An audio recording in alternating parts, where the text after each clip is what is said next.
Hi everyone, I'm Nicol David, and I'd like to share my 5 memorable matches throughout my squash career.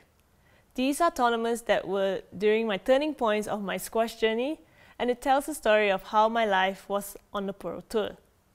My first memorable match on my list was my first world title win in Hong Kong in 2005 at the World Championship Finals against Rachel Grinham.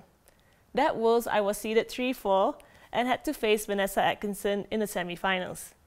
To my surprise, I managed to beat her to reach the finals for the very first time. By going through, I automatically became world number 1 the next month. But I wasn't really thinking about it going into the finals. So I got ready and started well with Rachel, and I knew I needed to fight really hard for everything I got in that court. The pressure was not on me, so I just went full speed ahead. It was so close all the way, but in the last game when I won that last point, I just couldn't believe it. I reached my dream. I was speechless right after, and I hardly could comprehend it all. This is the first world title and always sticks in my mind forever. A wonderful exhibition of high caliber squash, the best squash.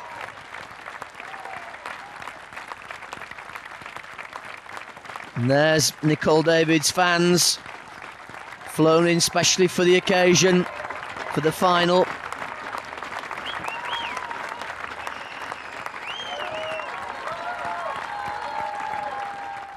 So, I was 22, a world champion, and a month later, world number 1.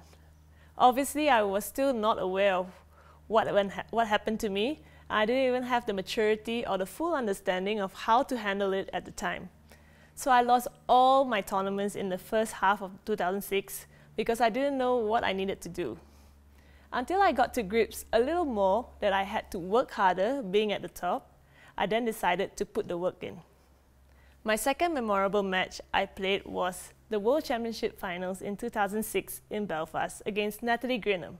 And this match was one of the longest matches I played in my career. It was down to the wire, and she actually was leading 2-1, and in the 4th game, I think it went like 20 minutes plus. It was quite long. When I came out winning that game to level 2-all, I knew I could make it and make my move and step my game up to win that game. And the final game, I won that match, and I won my second world title. After this win, I was ready to be in a position to be world number 1 and willing to do the work there and then. I had such a great run that I didn't realize 9 years has passed, and I was still number 1. It came to this one match that took everything out of me to win it. My third memorable match would have to be the 8th world title win against Rani Malwadi at the 2014 World Championship Finals in Cairo. I was in her home club, the whole Egypt was right there cheering for her, and the odds were against me. And I was down 2-1 and fighting to stay in with her. She got to 10-6 match ball, and that very moment I felt that I got to win that last point and fight for everything with my life on the line. My mind went blank and I was on autopilot, but in a good way. I found myself coming back, and I just kept on going and going till I eventually won that game to level 2-all. In between the games, Liz was there with me, and she told me to just keep doing what you're doing and just go for it. So I did. That 5th game was still so close, and I managed to get a little lead and took it from there to take the win and my 8th world title. At that very moment, I knew something broke in me, and since then, I was almost certain I would not beat Rani ever again. Well done. And there she's got it! Word. Unbelievable! Yeah. Come back from that. Match to Nicol. Every credit to Nicol. I feel so sorry for Raneem, all those match balls, but let's not take it away from Nicol David, the 2014 Wadi Degla World Champion. After that crazy match, something changed with me, but I didn't know at the time. I felt like that 2 years, and I was a little lost, not knowing what I was going through. My 4th memorable match for me was my 2nd round loss against Annie Au at the 2017 US Open. I was waiting for my match to start, but when I got into the court, I didn't know what went on in me. But I knew I just had to keep fighting, and I did my best. She's got 5 game balls to take a 2-love lead here. Well, there it is. That's not coming back. She only needs 1. 5 game to out. Outrageous backhand volley drops going on from out.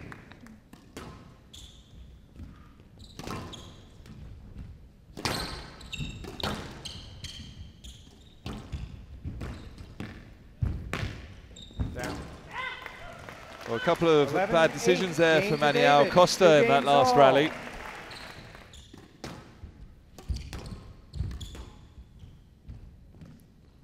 Just stayed in. She's done there it. It is. Well, 11-7 match. that is a huge win for Anial. It's taken her 18 times 11-5 on the PSA World Tour before she's got this 8-11. victory. Being down, coming back to level at 2-all, and eventually losing in 5 to Annie for the first time in my career. All credit to her, she played amazingly well, but a part of me was finding a sense of purpose out there.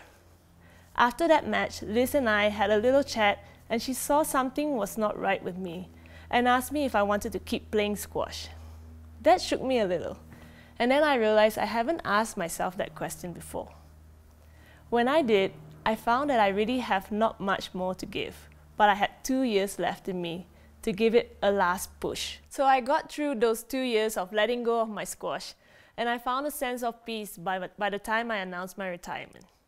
My 5th memorable match would be my final match on the PSA Tour against Nicol in the 2nd round of the 2019 British Open. I felt that I had nothing to lose, and I wanted to enjoy all that I have left to play for with Noor. She was firing early, but I hung in there better as the match went on and fought to the very end. But then in the 3rd game, I was really pushing hard, and it was neck and neck, and I won that game, and I managed to come back in the 4th game. But I was a little tired by then, and Noor actually saw that I was that she needed to take this game. If not, I would still have the edge to get her. But obviously she won that 3-1, and I was just so happy that I managed to give a good go in that match, my final match, my final tournament, and my final career turning point for my life. Well, the PSA Tour says goodbye to a legend, Nicol David, the 8 times world champion, a 5 times British Open champion, bows out here in Hull at the Alham British Open. So goodbye, Nicol, and thank you for everything you've done for the sport. After that match, I finally announced my retirement, and I was ready to take on a new leap in my next chapter of my life. So thanks so much for hearing my 5 memorable stories, and I hope to see you all very soon.